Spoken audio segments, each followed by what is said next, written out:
তো আজ আমি তোমাদের রায়মার্টিন প্রশ্নবিচিত্রা থেকে সপ্তম শ্রেণীর ইতিহাসের 7 নাম্বার মডেল সেটটি সলভ করে দেখাবো। তো চলো শুরু করা যাক। দেখো, 1 নাম্বার সৈয়দ বংশের প্রতিষ্ঠাতা হচ্ছে খিজির খান। 2 নাম্বার বাহুমনি রাজ্য প্রতিষ্ঠিত হয় 1347 খ্রিস্টাব্দে। 3 নাম্বার সিজদা ও পাইবস ছিল পারসিক প্রথা।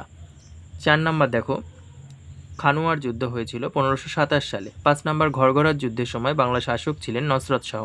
2 নাম্বার দেখো, 2-1 চিরাগি দিল্লি কাকে বলা হতো? শেখ নাসির উদ্দিনকে।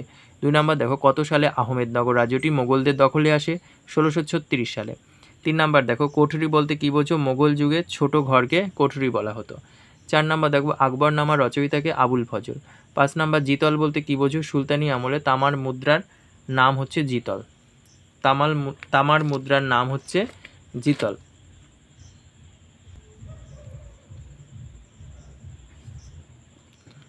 তারপর দেখো 3-1 নাম্বার কেন্দ্রীভূত রাষ্ট্র ব্যবস্থা বলতে কী বোঝো? এটি রায়মার্টিন সহায়িকা বই 93 পেজে 43 নাম্বার কোশ্চেন। 2 নাম্বার দেখো, শাহজাহানবাদ শহরটি কোথায়, কত খ্রিস্টাব্দে এবং কেন তৈরি করা হয়েছিল? এটা 141 পেজে 4 নাম্বার কোশ্চেন। তারপরে দেখো, দহশালা ব্যবস্থা সম্পর্কে যার জন্য লেখো, এটা পাঠ্য বই 86 পেজে পেয়ে যাবে। 4-1 নাম্বার টিকা লেখো, সিজদা ও পাইবাস, এটা 90 পেজে 26 নাম্বার কোশ্চেন। হুন্ডি বলতে কী বোঝো? এটা 144 পেজের 21 নাম্বার কোশ্চেন। সবই রায়মার্টিন সহায়িকা বই থেকে পেয়ে যাবে। তারপরে 5-1 নাম্বার, এটা পাবে 89 পেজের 16 নাম্বার কোশ্চেন। তারপরে দেখো 2 নাম্বার দাক্ষিণাত্য ক্ষত কী, এটা পেয়ে যাবে 122 পেজের 32 নাম্বার কোশ্চেন।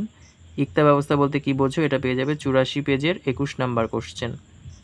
আচ্ছা, এখানে এই যে সুলহুই কুল বলতে কী বোঝো? এটা 123 পেজে 34 নাম্বার কোশ্চেন, এটা পেয়ে যাবে।